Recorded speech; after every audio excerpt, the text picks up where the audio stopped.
Hello, everyone. Welcome to our organizational monthly video update. We're here today in a beautiful South San Francisco, enjoying the weather. And we want to start with the first update about this summer. This summer, we wrapped up our summer pre-apprenticeship ICT skill training program. We had 12 young people that participated in the program, and it was really exciting to see their journey for 10 weeks for a completion of 130 hours. I want to give a big shout out to our lead instructor, Ivan Hurtado, who not only put together a virtual distance learning model, but also engaged these young people from all over San Francisco and the Bay Area. Some of the projects they all completed were part of their competencies that we offer at Dev Mission. And they completed their IoT projects with Tinkercad. It was a virtual environment, so we were not able to do a hands-on like we always have done.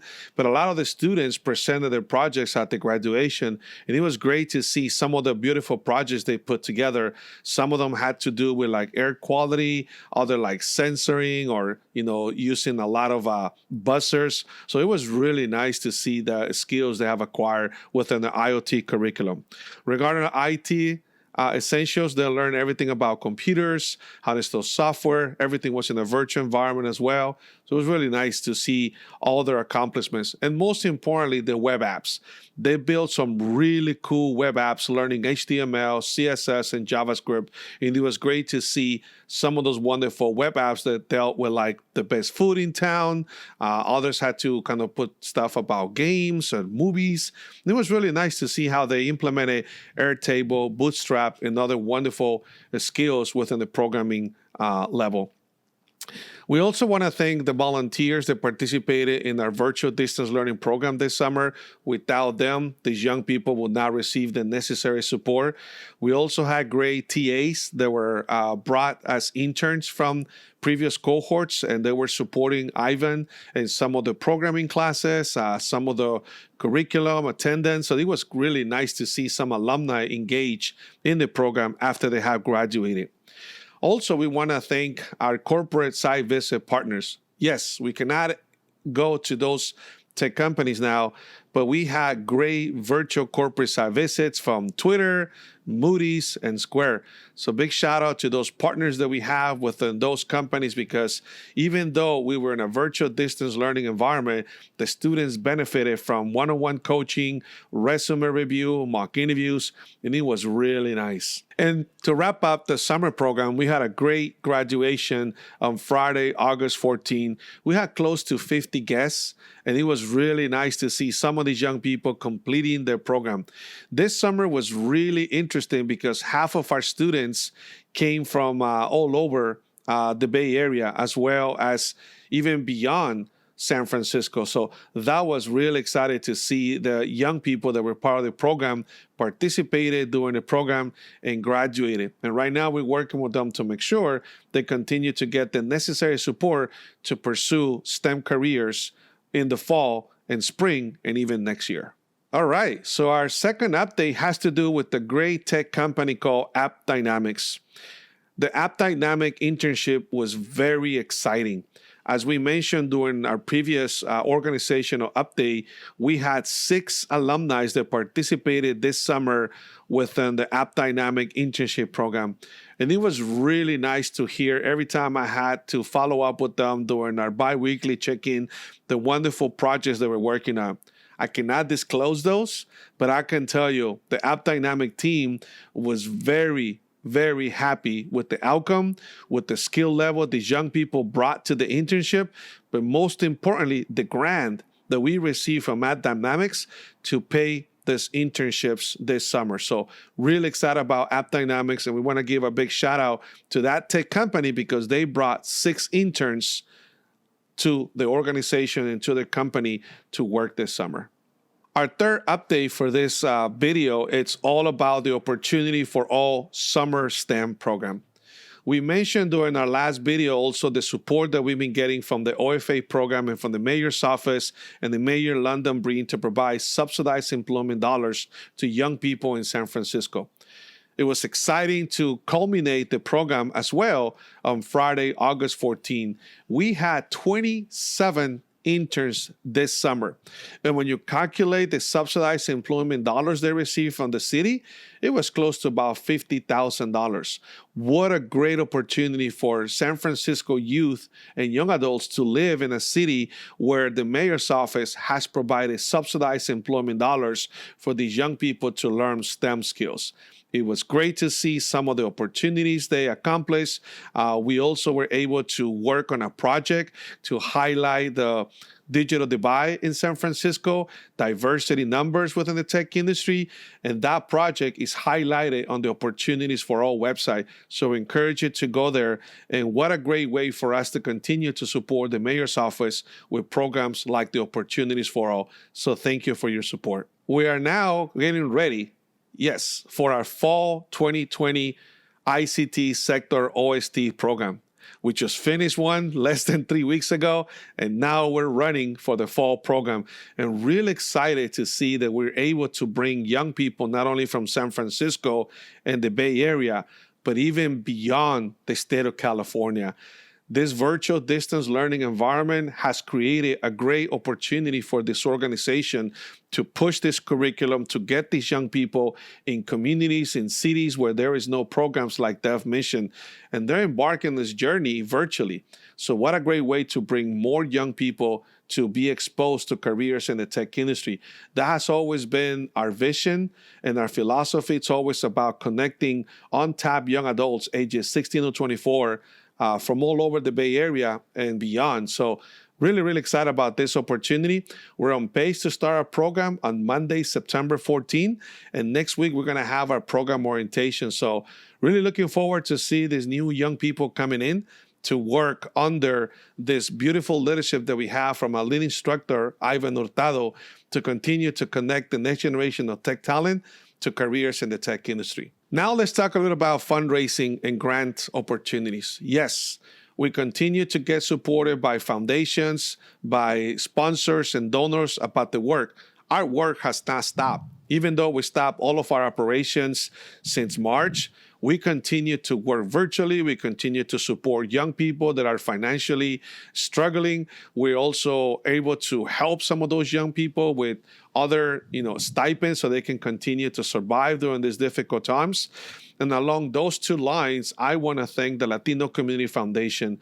They provided 2 grants within the last month to support our undocumented youth, our dreamers, our DACA, our operations. And some of those young people have received those checks as of this week.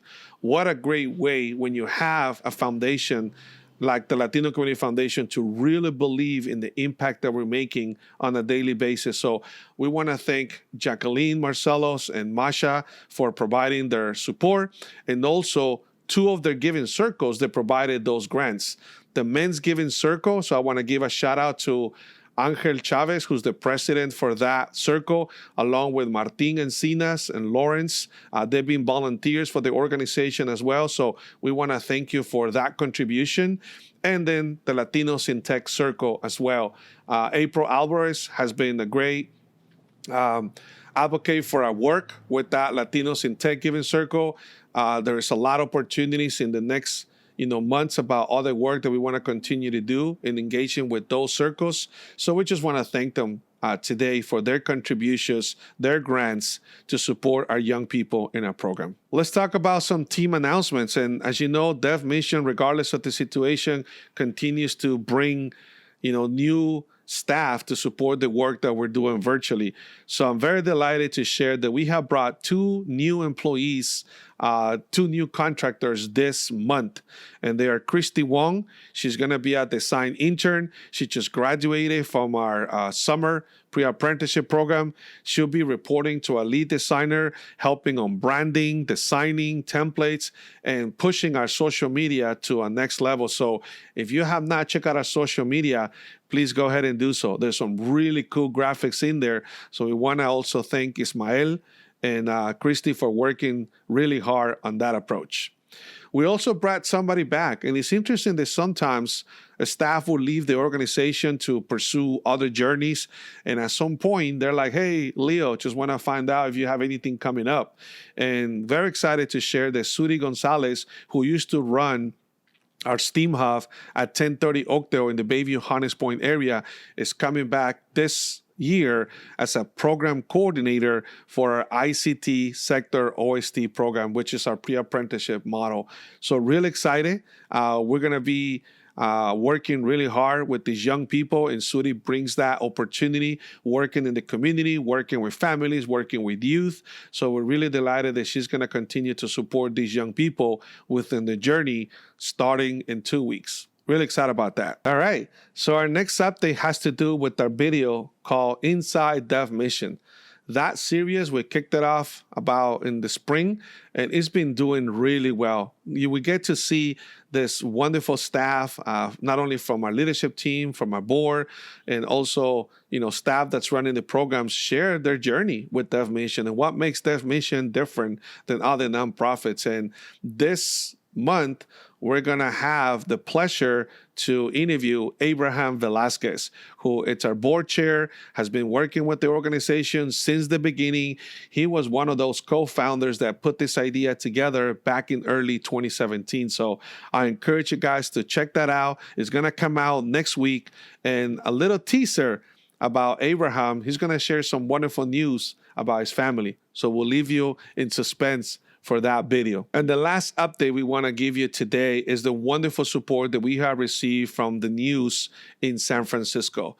I'm pretty sure some of you have seen a couple of videos that came out within this challenge that families are facing in San Francisco, having no access to the internet nor computers. Most of you probably don't know this, but I've been doing broadband adoption work for the past 20 years in San Francisco, not only at the affordable housing level, but at the citywide level, state level. And it breaks my heart to know that there's still a lot of youth and kids and young adults that don't have something as simple as a laptop. And a laptop, it's a necessity. Is not a luxury. Having internet access should be a public utility. And a lot of times, these low-income families cannot afford to pay for high-speed internet access. So one of the reasons why we're so excited about this news is because KTVU, Fox Channel 2, and ABC 7 News reach out to us and say, hey, we've been hearing about the work that you've been doing, helping families provide computers and getting access to computers donated from Uber, from Twitter, and other tech companies. So we were really delighted to share the wonderful impact we're making with families in the Bayview, in the Mission, the Tenderloin. And I want to give a big shout out to Brooks Jarris from KTBU, who came out a day to see our operations, to see how we refurbish computer. He interviewed one of our donors, Luis Madrigal from Uber. And it was a great time just to share with him what the process is to refurbish a computer that gets donated to Dev Mission, and how these young people that we hire after they graduate from the program provide the refurbishment, and then we get to distribute those to the community. We also not only were able to share that with him, but also he was able to interview one of the families that has received a computer out of our STEAM Hub. So that was really nice to see Janelle in the Tenderloin with her daughter working on one of those Uber computers. So big shout out to KTVU Fox 2. So I also want to give a big shout out to Luz Peña from ABC 7 News. They highlighted our work as well in the Bayview Hunters Point area, giving tablets to kids that live in that community out of a grant we received from Crown Castle in the past. So it was really nice to see how families are getting access to those devices. But again, there's still a lot of families in San Francisco that don't have access to a computer. I have been requested close to 2,500 computers. And most recently this week, I received 2 nonprofits in San Francisco that also need access to computers. So I'm going to do a call out for you out there, all the tech companies, anybody from the private sector, the financial sector. If you have computers out there that you don't use, go ahead and reach out to me, and we can refurbish those and we can give them to families so they can continue to stay connected to the internet. And finally, I just want to tell everyone out there to please stay safe. It's been a really interesting time, 6 months dealing with this pandemic, but I know there's a lot of nonprofits besides Dev Mission doing amazing work. So I also want to give a big shout out to those nonprofits on the ground, delivering food, delivering training, helping low-income families in different communities in San Francisco. And that's one of the biggest reasons why we continue to do this work. So please continue to stay safe. We're very excited that we're able to come to you with the lens of a camera to share some organizational updates from DevMission. And we'll see you next month with DevMission as we continue to create the next generation of tech talent virtually. Okay, nice. Cool.